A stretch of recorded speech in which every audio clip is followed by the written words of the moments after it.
Bismillahirrahmanirrahim. Assalamualaikum warahmatullahi wabarakatuh.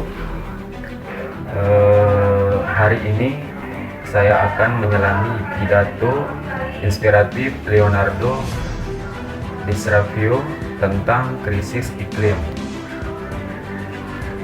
Saya akan menjelajahi dua strategi penafsiran yang berbeda untuk memahami pesan kuatnya. Strategi simultan dan strategi berturut-turut. Yang pertama, saya akan melihat bagaimana DiCaprio menggunakan strategi simultan untuk menyampaikan beberapa pesan utama secara bersamaan. Dan pendekatan ini kemungkinan dia menyoroti berbagai aspek krisis iklim dan solusinya secara ringkas dan efektif.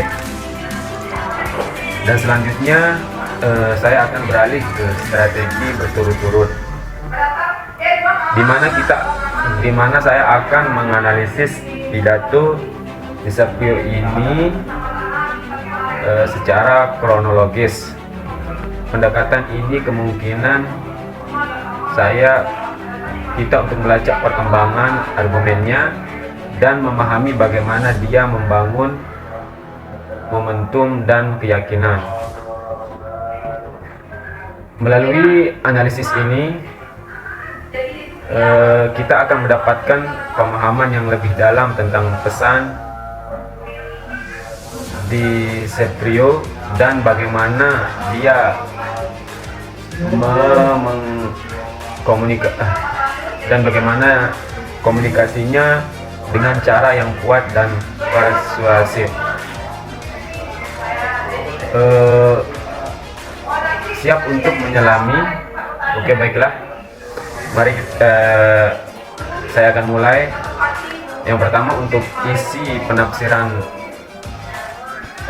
dari Leonardo DiCaprio strategi simultan.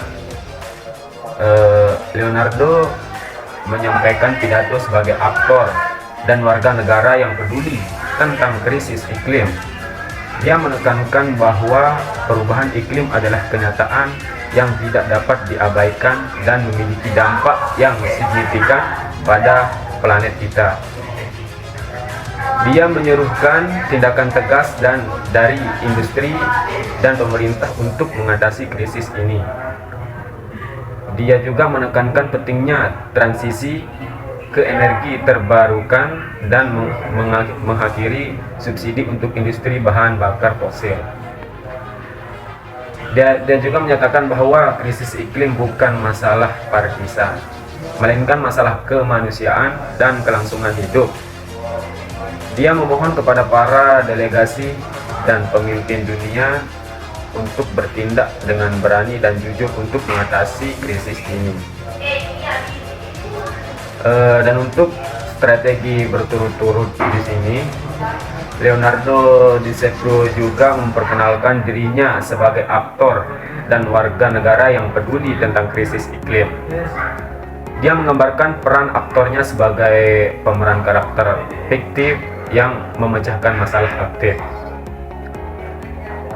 Dia juga membandingkan perubahan iklim itu dengan fiksi, di mana orang-orang berpura-pura bahwa itu tidak nyata. Dia menekankan bahwa perubahan iklim adalah kenyataan yang tidak dapat disangkal dengan bukti yang jelas seperti kekeringan, lautan asam, dan peristiwa cuaca ekstrim.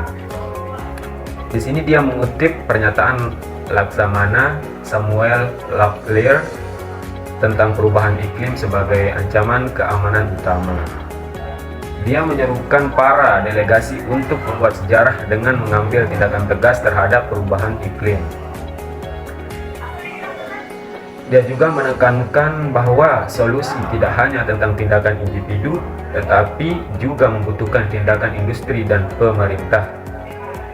Dia menyerukan untuk memberi label harga pada emisi karbon, menghapus subsidi untuk industri bahan bakar fosil, dan mengakhiri tumpangan gratis sebagai pencemar industri. Dia menyoroti manfaat ekonomi dari energi terbarukan dan menyatakan bahwa ini bukan masalah partisan tetapi masalah kemanusiaan. Juga dia menegaskan bahwa udara bersih dan iklim yang layak dihuni adalah hak asasi manusia yang tidak dapat dicabut. Adapun yang untuk terkait strategi yang lain, dia juga menekankan bahwa krisis iklim bukan masalah politik tetapi masalah kelangsungan hidup. Dia mendesak para delegasi untuk bertindak dengan berani dan jujur untuk mengatasi krisis ini. Dan untuk kesimpulan di sini dari Leonardo DiCaprio nggak tahu apa dibaca itu. Di sini menyampaikan tentang pidato yang kuat dan penuh gairah yang menyerukan tindakan segera untuk mengatasi krisis iklim. Dia juga menggunakan kombinasi strategi simultan dan berturut-turut untuk menyampaikan pesannya dengan jelas dan efektif. Pidatonya kemungkinan akan menginspirasi banyak orang untuk mengambil tindakan dan menuntut perubahan dari para pemimpin mereka. Berikut cukup sekian sedikit hasil dari penafsiran diri saya pribadi. Sekian, kurang dan lebihnya mohon maaf. Wassalamualaikum warahmatullahi wabarakatuh.